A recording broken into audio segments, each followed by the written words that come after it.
আমার শরীরটা এখনও ঠিক হয়নি, এখনও আমি মানে প্রচণ্ড অ্যাংজাইটির মধ্যেই রয়েছি। লাইক পিরিয়ডসের টাইমে অ্যাংজাইটি, ফ্রাস্ট্রেশন ইজ নর্মাল, কিন্তু আমার যেটা হয় সেটা একদম নর্মাল না। মাথা কাজই করে না, ঘুমোতেও ইচ্ছা করে না, জেগে থাকতেও ইচ্ছা করে না, বসে থাকতেও ইচ্ছা করে না। তারপরে আমি ভাবলাম আমার সিরিজটাই তো কী করবো বুঝতে পারছি না, তো আমি যেটা করবো সেটাই কন্টেন্ট না। চলো এখন আমি খেলনা বাটি খেলতে যাচ্ছি, খেলবে তো? চলো আমার সাথে, রেডি হয়ে নি। তো আমি রেডি, খেলনা বাটিটা খেলেই আসি, তোমরাও যাবে আমার সাথে।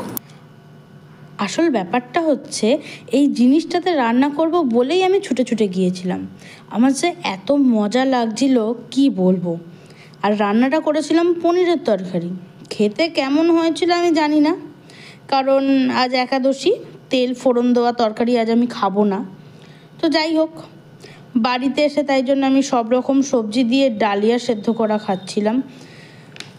হ্যাঁ, তারপর আর কি চুপচাপ ঘুমিয়ে পড়েছি। আর তারপর একটা অদ্ভুত গুরুত্বপূর্ণ জিনিস নিয়ে আলোচনা করেছি, আর সেটা জানতে হলে রিলেটেড ভিডিওতে ক্লিক করে নাও।